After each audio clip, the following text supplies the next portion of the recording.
Hi, my name is Michael Meyer, and welcome to my weekly market update where I empower you with knowledge so you know when to jump in or when to jump out, or simply how to best adjust your strategy for the New York City real estate market. Let us jump in and discuss what happened this past week. So, first off, number of properties that got signed this past week 183, which is a nice increase of the number of properties that were signed.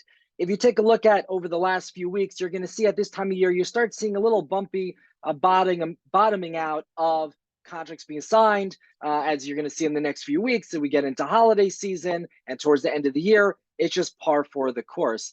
The number of properties that got listed this past week were 222 units. That is down from the week before. Also, all this is quite natural.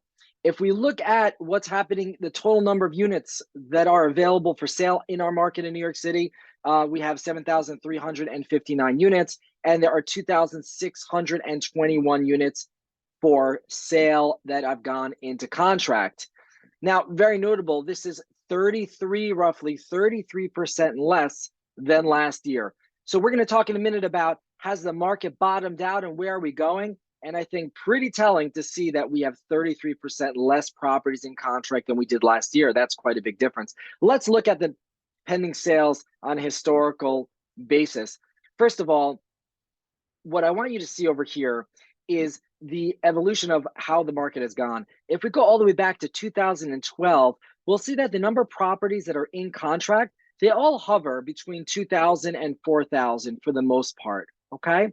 And if we dig a little bit further and see what happened during COVID, which is one of the worst markets that we have been in, we see that the number of units went from 2,456 units that were in contract all the way down to 1,447.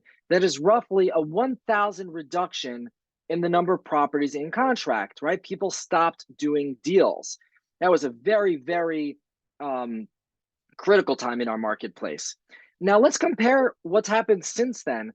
Well, the market boomeranged back after COVID, and we had one of the highest number of property contracts getting sold ever in 2021. It was a historic number of properties that got sold. And we had 4,769 properties in contract at one point, which is a very, very high level. That was in June 12th, 2021. And if we go back, we go all the way to now, and we look at November 12th with roughly 2,600 units in contract, we're talking about over a 2,000 unit reduction in the number of contracts that are being sold.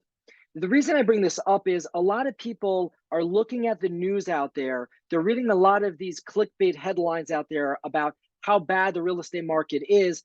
And a lot of people think that there's a lot more room for our market to go down. And I think people need to understand that real estate markets are very local. What happens in the country is very different than what happens in New York City. And what we should be looking at is the fact that right now we have over 2,000 less units in contract than we did at the peak. We've already gone through a huge adjustment. And during COVID, we only adjusted by 1,000 units.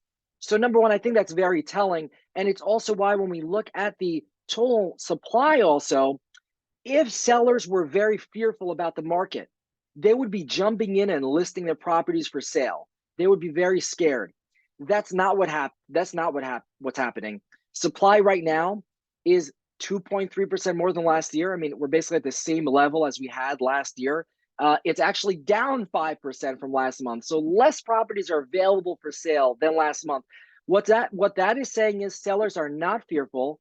They're holding strong, and the market has already made a very big correction in terms of the volume of units getting sold. So as I've said last week, and you would take note if you follow these weekly updates, you will have seen that the market has already been going through an adjustment for quite a while now. It's very possible that we are at the bottom, kind of bouncing there. Now, one thing I think is very important for people to notice is a lot of people asking about how much people negotiate to get a deal done. And I always tell people it all depends on how you price a property. As a matter of fact, if you price a property really, really well, you don't have to negotiate at all if it sells in the first 30 days. On the flip side, if you have a property that takes you over 120 days to sell, you have to negotiate around 11% to get a deal done. If you have a property that takes between 90 and 120 days to get a deal done, you have to negotiate 8% to get a deal done. If you have a property that takes you between 60 and 90 days, so 2 to 3 months to get a deal done, you have to negotiate around 5.5%. And if you get a property that gets sold in 1 to 2 months, you're negotiating at around 3.1%. And like I said, if you're selling in under 30 days, roughly 0% negotiations, you can get your asking price. And we're talking about looking as far back as August right now. But as you can see throughout the years, these are pretty consistent interpretations. And so once again, if you price right, no matter where the market is, it's going to react accordingly. I hope you find this very interesting so you know where to price your property and what your expectations should be at the longer that it takes to get your property sold.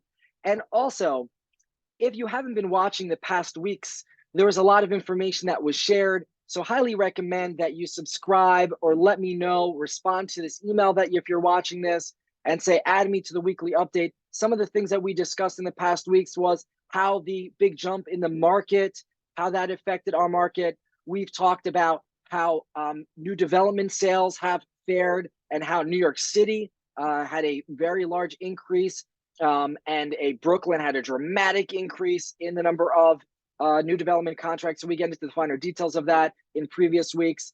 We talk about the number of contracts signed at 4 million and above. We've had some really strong weeks as well. So lots of great information. And if you are looking to get insight into what's happening in our market so that once again, you can decide when to jump in, jump out, or adjust your strategy accordingly, please tune in and respond. Add me to the weekly update. Thank you so much for tuning in. Have yourselves a great week. And I can't wait till next week for the next update.